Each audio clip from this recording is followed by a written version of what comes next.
Good morning sa inyo lahat mga lapad. Welcome back dito sa J. Christian Lock TV. And for today's video mga lapad is itotos natin yung mga ibon natin mga lapad, yung mga young bird. Nang sa kanon mas mapabilis silang matutong maitos sa mga itong next na mga training na natin mga lapad sa mga 120 days challenge natin mga lapad. So yan mga lapad, kung gusto nyo kong samahan, so tara, let's go.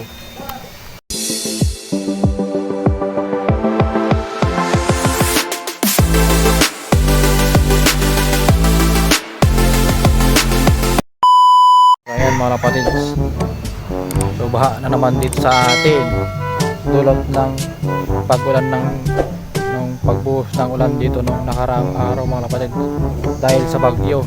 Yan o, sobrang dami na ng tubig mga kapatids, hindi na naman tayo makapagtos dyan. So ayan mga kapatids, ihanda na natin ibon natin at pumunta na tayo sa release point ng mga ibon natin mga kapatids. So tara, let's go. Ayan mga kapatids, itos natin yung mga YB natin para sa ganon makapag-ready na sila sa 120 days challenge mga kapatids. Bali tatlo yung papalipad natin dito, yung mga mas bata sa kanila mga kapatids, mga off-color na puti natin. So ayan sila, so dito natin papakalan mga kapatids. So ayan, pakalan na natin. So bali sila lang ang ipapalipat natin itong mga kapatid dahil medyo bata pa sila mga kapatid, kaya sila lang. So ito na mga kapatid, bibitawan ko na pagkadaan ng sakyan.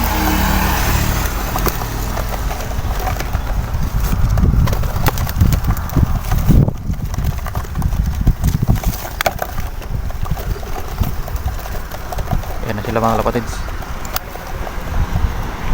Yan na oh. So bali dito lang yan sa atin mga kapatids. Wala pang, hindi lang yan masyadong medyo malayo lang yan sa atin ng kunti mga kapatids, para nang sa kanon matuto yan ang umuwi sa atin yung mga kalapati natin, yung mga YB. So nandun na sila mga kapatids. Ayun na sila. Ayun na oh, bibilis sila oh. Ayun sila oh, bibilis. Ayun oh. So dito lang muna natin yan ito, tapos mga kalapatids, para matuto sila umuwi sa atin mga kalapatids. So nandun na sila oh, doon na sila oh. Yun na oh.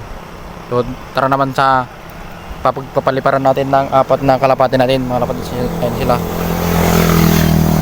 So tara mga kalapatids. So ayan mga kalapatids, nandito na tayo sa destination ng pagpapaliparan natin ng mga kalapati natin mga kalapatids. So nandito na sila. Ayan sila, naka-ready na sila mga kalapatids. So naka-ready position na sila. So bali isang barangay lang naman to mga kalapatids. Siguro kaya pa naman nilang uwian to dahil isang barangay lang naman. So bali ang papalipad natin yung dating nire-race natin mga kalapatids, saka yung naka 120 days challenge na ring mga kalapatids.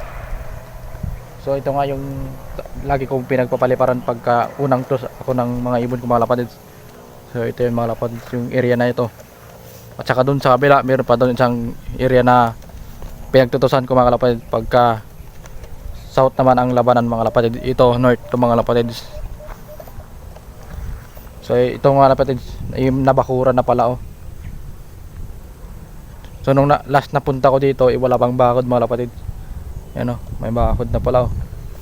So mga lapad, papaliparin na natin yung ibon natin, baka paliparin pa ng iba. Yan. Labas. Yun oh. Yan oh. So ayan naman sa mga lapatids, lumipad na sila oh.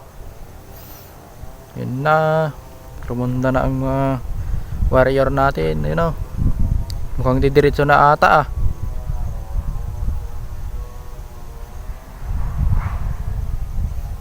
Yun oh.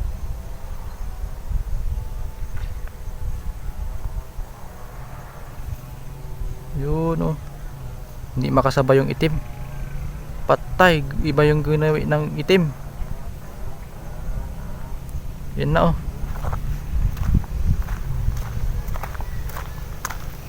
Yan na. Mukhang hindi yata makaw yung itim natin mga lapatids. Oh, ang baba niya oh.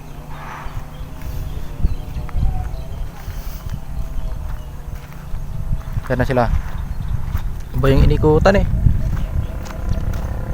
Yan na.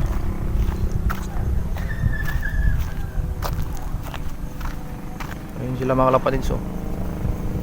Layo na nila. So dapat ito ang punteriya nilang area mga lapatids yan. Dahil ito yung area na natin mga lapatids. So ayun na sila mga lapatids. Pagawin na sila sa atin oh. Yan oh. Taas nila oh.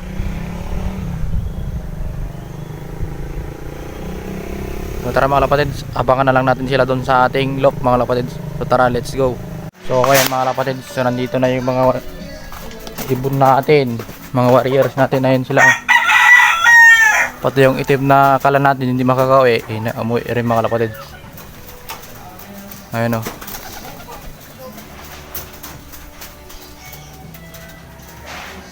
Mukhang nanghihina yung itim natin ah. May pakiramdam ata. So ayun nga mga kalapatids. So tinanggal ko na yung pagitan dyan sa ating loft mga kalapatids, yung divider nya. Kasi nasisikipat ako sa loft natin mga kalapatids, kaya tinanggal ko na. Kaya yan ang kinalabasan mga kalapatids. Tapos yung mga sinalang ko nung nakaraan, so tinanggal-tanggal ko muna mga kalapatids dahil ilan na lang pala yung isusuksukan natin na ring mga kalapatids. Kaya binaklas ko na muna sila mga kalapatids.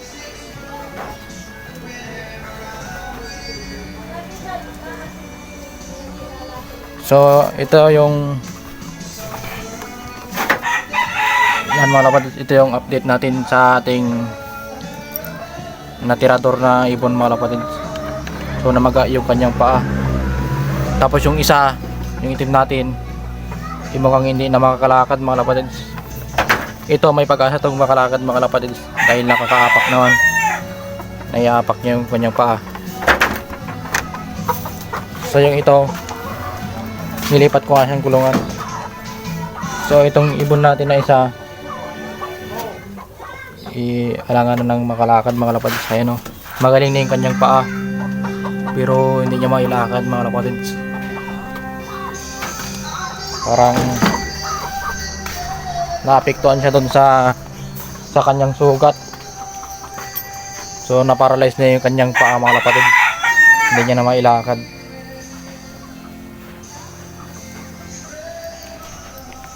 Siguro nadali yung kanyang buto yun mga kalapatids, kaya hindi niya mailakad. Pero yung isa naman mailakad niya mga kalapatids kahit bali yung kanyang buto. So ayun mga kalapatids, so dito ko na muna siguro tatapusin yung video natin. So shout out sa mga kalapatids natin dyan. So like and share and subscribe. Ingat.